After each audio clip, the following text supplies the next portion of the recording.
এখন যখন আমি ভিডিওটা শ্যুট করি তখন হচ্ছে বিকালবেলা। সাধারণত বিকাল থেকে সন্ধ্যাবেলার সময়টা আমি কি করি চলেন আপনাদের সাথে শেয়ার করি। অ্যাজ ইউজুয়াল সংসারের যে কাজগুলো সেগুলো বিষয়টা এরকম না যে প্রত্যেক দিন আমার একই রুটিনে চলে, বাট ম্যাক্সিমাম সময় আমি যে কাজগুলো করি সেটাই আপনাদের সাথে শেয়ার করি। কারণ হচ্ছে যে লাইফস মানে আপস অ্যান্ড ডাউন থাকেই। তো বেশিরভাগ সময় ইদানিং একটা আমি খুব ভালো সুঅভ্যাস বলবো না বদঅভ্যাস বলবো জানি না, আমি প্রতিদিন হচ্ছে যে সন্ধ্যাবেলায় হচ্ছে ঘর মুছি।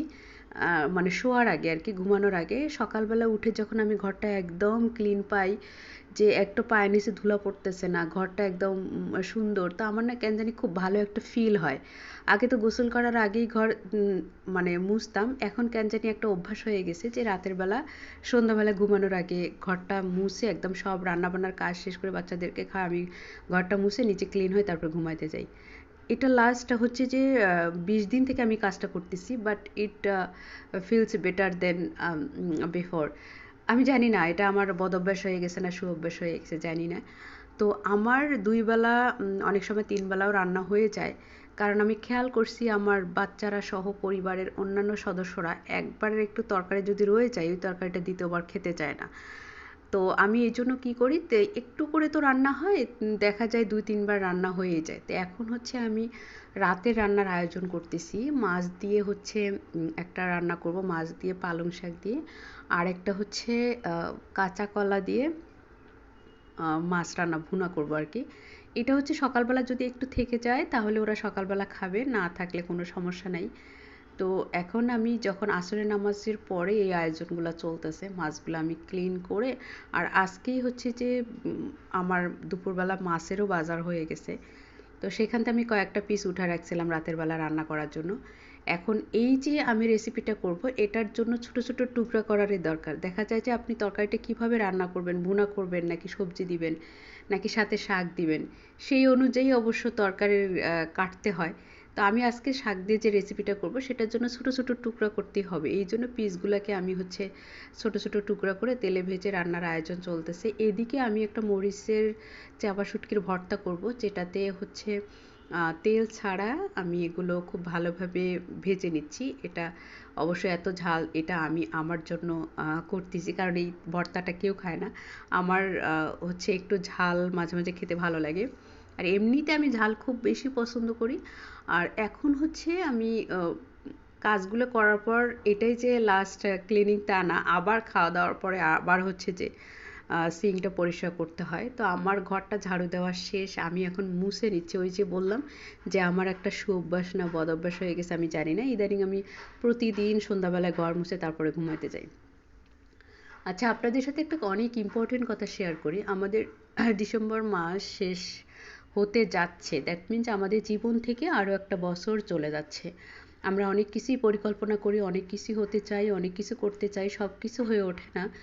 আমি যখন আপনাদের সাথে এই কথাগুলো বলতেছি দ্যাট ডাজেন্ট মিন যে আমি 100-এ 100 সব কিছু করতে পারি। কিন্তু আমি আপনাদেরকে বারবার রিমাইন্ড করে দেওয়ার চেষ্টা করি, যখন একটা গোল থাকে, যখন একটা ক্লিয়ার গোল থাকে, যখন একটা ইচ্ছা থাকে, যখন আপনি ওটাকে রাইট ডাউন করেন, যখন আপনার মেমোরিকে ব্রেনকে বারবার ওই কথাটা বিভিন্নভাবে হচ্ছে যে ওকে শোনান, লিখে হোক বলে হোক দেখায় হোক, তখন আপনার যে কাজটা আপনি পরিকল্পনা করছেন সেটার আপনার হচ্ছে যে 50% হলেও আপনি কমপ্লিট করতে পারবেন। কিন্তু শুধু ওটা যদি মনে মনেই থেকে যায় যে আমি এই যে এই বছর এই কাটা করতে, এই মাসে আমি এটা ইমপ্রুভ করতে যাচ্ছি, আমি একটা সুঅভ্যাস তৈরি, ওটা অনেক কিছু হতে পারে। যেমন হচ্ছে আমি অনেক ফজরে উঠতে পারি না, এটা আমরা একটা চেষ্টা করতে পারি। অনেকের 5 ওয়াক্ত নামাজ হয় না, সেটা আমরা চেষ্টা করতে পারি। অনেকের রেগুলার কোরআন পড়া হয় না, সেটা একটা আমরা প্র্যাকটিস করতে পারি। অনেক কিছু আছে না, আমার তো এখন সব কিছু মনে পড়তেছে না। একটা সুঅভ্যাস আমরা ক্রিয়েট করতে পারি কিভাবে? আমরা আমাদের ব্রেনকে বারবার রিমাইন্ড করে দিব, কখনো বলে, কখনো লিখে, কখনো হচ্ছে পড়ে, কখনো চোখে দেখে। তো এই জিনিসগুলো বারবার করতে হবে। বারবার করলে ব্রেন তখন ওটা বুঝে যাবে যে এই মানুষটা এই কাজটা করতে চাচ্ছে, তখন ব্রেনেই আপনাকে পুশ করবে ওই কাজটা করার জন্য। আমি প্র্যাকটিক্যালি এটা করে দেখছি, যখন আমি তাকে বিভিন্নভাবে মনে করানোর চেষ্টা করি তখন সে আমাকে পুশিং করে কাজটা করানোর জন্য।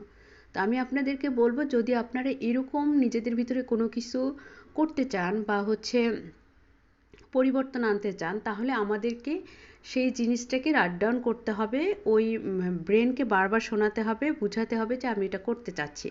তাহলে দেখবেন যে 100% না হোক, অ্যাটলিস্ট 60-70% আপনারা ওটা করতে পারতেছেন। কিন্তু যদি আপনি কোনোভাবে ওটা মানে শুধু মনে মনেই স্বপ্ন দেখেন, শুয়ে বসেই যদি শুধু মনে মনে ভাবেন, তাহলে ওই কাজটা বিশ্বাস করেন 1%ও কমপ্লিট হবে না। তখন এই জিনিসটা আমাদের ভিতরে অ্যাংজাইটি, ডিসঅ্যাপয়েন্টেড, আমরা ভীষণভাবে হতাশ হই, আমরা কষ্ট পাই, আমরা মনে মনে ভাবি যে আমার দ্বারা কিচ্ছু হচ্ছে না, আমাকে দিয়ে কিছু হবে না, আমি কিছুই পারলাম না, এগুলো বারবার আমরা নিজেকে বলতে থাকি। তখন আলটিমেটলি ব্রেন ভাবে যে না, এ আসলে ফেইলার, তখনও ব্রেনও আপনাকে বুঝায় দেয় যে না, আসলে তুই কিছুই পারবি না। কিন্তু বিষয়টা আসলে তা না। যারা আসলে সাকসেসফুল হয় কোনো বিষয়ে, বা যারা অনেক অ্যাক্টিভ, যারা অনেক পরিশ্রমী, তারা আসলে নিজেরা নিজেদেরকে পুশ করে, তারা আসলে নিজেরা নিজেদেরকে মোটিভেট করেন, তারা আসলে নিজেদের ব্রেনকে বারবার পরিশ্রমের দ্বারা বা পুশিং করে, যেভাবে হোক ওরা ওই কাজগুলো করে। আমরা ওদের লেভেলে যেতে পারি না, জন্য আমরা করতে পারি না। That's the difference. তো আমি আজকের এই ছোট্ট ভিডিওটাতে আপনাদেরকে, যেহেতু বছর শেষ হয়ে যাচ্ছে, এখনও আমাদের হাতে 10-15 দিন সময় আছে, চাইলে আমরা 15 দিনে যে কোনো একটা স্বভাব, যে কোনো একটা ইচ্ছা, যে কোনো একটা কি বলবো, অভ্যাস, একটা গুড হ্যাবিট নিজেদের মধ্যে ক্রিয়েট করে ফেলতে পারি, যদি আপনারা চান, যদি আমরা চাই, তাহলে এটা সম্ভব, এটা অবশ্যই সম্ভব। সবাই ভালো থাকবেন এবং এরকম একটা ক্রিয়েট করে ফেলেন।